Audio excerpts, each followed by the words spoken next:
mo at ang bibi ko. I love you! Love you, pare. Bibo! Bibo!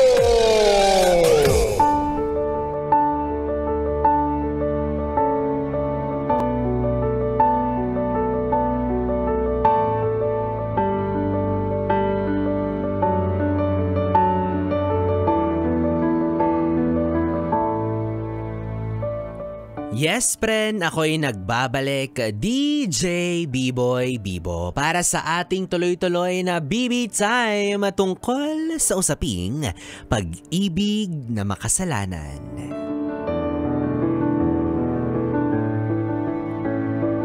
Kasalanan ko ba kung iniibig kita? Di ko naman sinasadya. Diba? Yan ang awitin ng mga taong nagmahal nang hindi sinasadya. Nagmahal ng taong meron na palang jowa. Aww! Yan sinasabi ko sa'yo, hindi ka kasi nagba-background check, hindi mo kasi masyadong ina-assess kung yung taong papapasukin mo sa buhay mo or hindi naman kaya yung taong pipiliin mong mahalin ay talaga bang single or taken. Diba? So minsan mahalaga din talaga yan, hindi porket merong lumalapit sa yung biyaya basta ka lang sunggab ng sunggab, hindi palaging dapat nakabuka lang ang bunganga, di ba? Dapat matuto ka ring tumukoy kung yung taong humaharot sa'yo or hinaharot mo ay single bang tao or pamilyado, di ba? Kasi mahalaga yan. It is one of the most important thing na dapat mong malaman sa isang tao na jojowain mo or gugustuhin mong maging karelasyon. Alam nyo, nakakalungkot lang, no? Nakakalungkot isipin na kagaya ng sinabi ko kanina, pag-ibig na makasalanan. Nakakalungkot isipin na nababahiran ng negative na adjective yung salitang pag-ibig. Kasi kung tutuusin, kapag narinig natin yung salitang pag-ibig, salitang pagmamahal, salitang pagsinta o salitang love, hindi ba dapat yung maiisip lang natin yung mga positive connotation about it? Pag sinabing pag-ibig, pagmamahal, masarap maranasan yan. Pag-ibig, hindi ko kayang mabuhay nang wala yan. But since may mga taong manloloko, hindi marunong makontento, nasisira yung konsepto ng pag-ibig. Nasisira yung konsepto ng pagmamahal. Isa yan sa pinakamagandang bagay na meron tayo dito sa mundo. Isa yan sa pinakamagandang bagay na mararamdaman mo bilang isang tao. Kaso nasisira. So anong ending? May mga taong takot ng magmahal. May mga hindi na naniniwala. Takot ng magtiwala. At hindi mo sila masisisi kasi nga, yung isang pakiramdam sa mundo na dapat puro at totoo, yung dapat sincere at genuine lang yung mararanasan mo, kabaliktaran yung pinaranas sa'yo. Kabaliktaran yung naramdaman mo. And again, dahil yun sa mga taong manloloko, dahil yun sa mga taong salawahan, mga hindi marunong makontento, di ba? Gaya mo! Lalayo pa ba tayo? Ikaw mismo! Grabe, no? Makabintang si B-Boy Bibo. O di kung hindi man ikaw yung kakilala mo, o hindi naman kaya yung taong nanloko rin sa'yo mismo, di ba? Yung mga ganyang klase ng tao. Tapos, ikaw, proud na proud ka pa na may third party ka, feeling mo, bragging rights mo na siya na, "Uy, pare, 3 yung jowa ko. 3 yung above ko, pare. May isa sa Makati, may isa sa Mandaluyong, may isa sa Paranaque." Grabe naman. May branch talaga yung ano mo, ha? Yung mga nagiging jowa mo, di ba? Ginagawa nilang trophy na para bang, wow! Ang daming jowa ni kuya, amazing. Akala mo lang amazing kang tignan. Akala mo lang nakakatuwa at akala mo lang maangas ka dyan. Pero in reality, kasuklam-suklam. Para bang, talaga ba? Proud ka pa na marami kang nagiging jowa? Proud ka pa na salawahan ka? Proud ka pa na nagkukumit ka sa iba't ibang tao? Nakakapagbitaw ka ng mga pangako na hindi mo naman kayang gawin, tuparin? Hindi mo kayang gawing totoo? Diba? Anong nakaka-proud doon? Anong kabrag-brag doon? Pinagmamalaki mo na marami kang nabibingwit, marami kang nasusungkit, maraming naaakit. Tapos pinagmamayabong mo pa na wala pari, marupok sa pre. Pre, kinindatan ko lang naman yung brief pero binigay niya agad pre. Sumuk. Ay nako kakuya. O sige, sabihin na natin, maaaring baka naman babae yung nagloko. Wala sis. Hindi naman ako nagpakita ng motibo pero bigla siyang naglabas ng embutido. Diba? Regardless of the gender, kahit sino pa yan, basta manloloko ka. At again, hindi ka nakaka-proud. Hindi ka maganda sa paningin. Hindi ka nakaka-inspire. Hindi ka nakaka-motivate. Hindi ka nakaka-inggit. Maaaring tama ka, di ba? Naloko mo siya kasi tanga siya. Pero ikaw, bonak ka. Ha? Kasi hindi ka marunong magbilang na dapat sa relasyon hanggang 2 lang.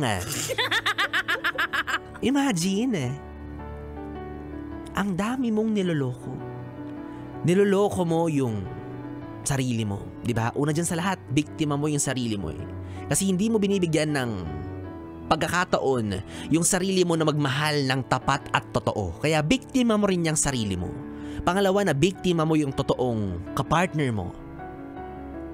Yung totoong jowa or asawa mo. And next is na biktima mo yung third party mo or yung kabit mo. Di ba? Naging labo-labo na. Lahat yan bunga ng pagiging hindi mo kontento. Pagiging makasarili mo. O eto ha, benefit of the doubt. Diba? Kasi baka naman sabihin nyo, B-boy, hindi ko naman talaga alam.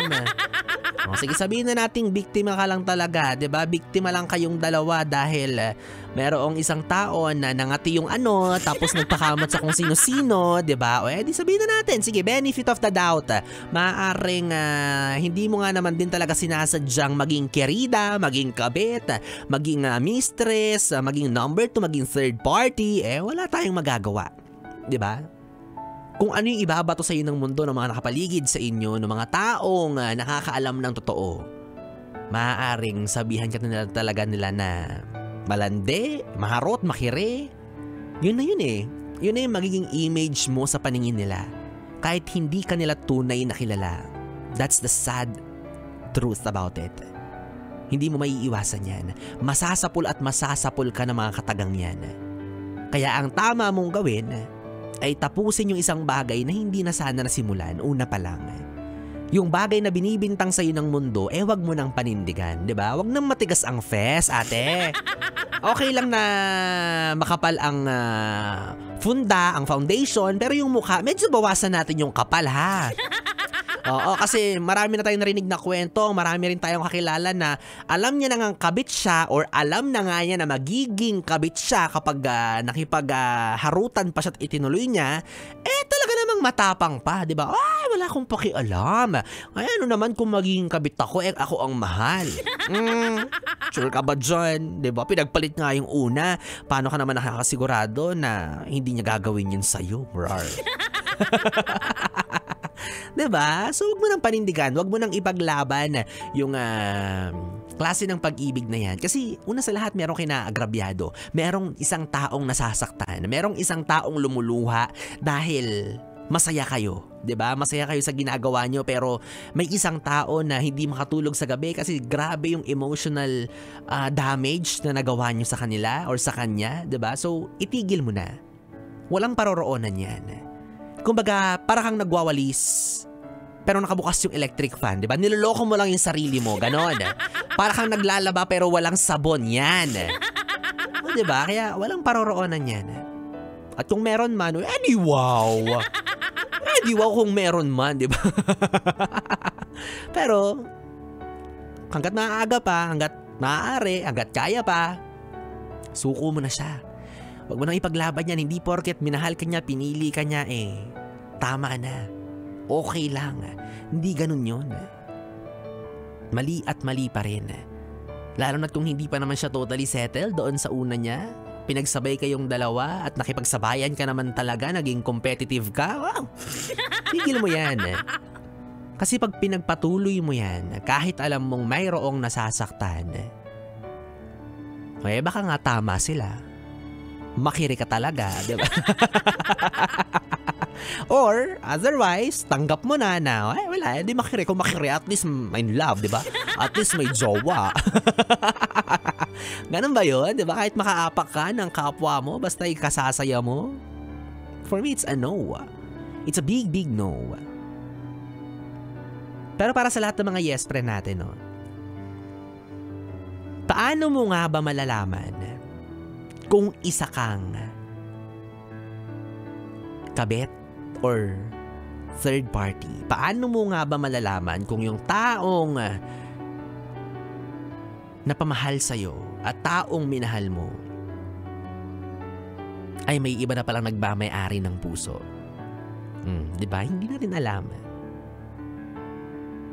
Resume? Biodata ba? Ano ba? Senomar? Yun na ba ang basihan ngayon? Bago ka jumawa, dapat may Senomar muna. Diba?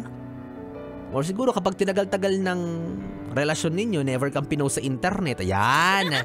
Hala, isa kang kabit kapag sa tinagal-tagal ng relasyon ninyo, never kang pinost sa internet. Kasi makikita nung original. Oy, sigurista, biglang nag-demand na, uy, habi, by-day mo naman ako kasi sabi ni Biboy, pag di mo daw ako minay-day, kabit mo daw ako. Ayan takot maging third party. Tama yan manigurado ka dapat, ganyan dapat. Oo, para sure tayo na hindi tayo tinatago. Mamaya, pa-flex-flex ka dyan sa jowa mo. Yung pala may jowa na rin iba yan. O hindi naman kaya pag mamay-ari na pala ng iba. Kaya yan magpa-my day ka. Pero kung ayaw pa rin talaga, edi magpa-my day ka sa tropa niya. Ayaw mo akong i-my day, sige magpa-my day ako sa mga tropa mo. Ay nako, well anyways mga yes friend, 3 oras na BB time ang ating pinagsamahan. Nakapiling niyo po ang BB niya sa radyo. Ako po si DJ B-Boy, Bibo. Magkasama at magkarinigan tayong muli bukas sa parehong oras. Dito pa rin at dito ka lang sa istasyong no problem. Ang 101.1 Yes FM Solid. Good night, BB.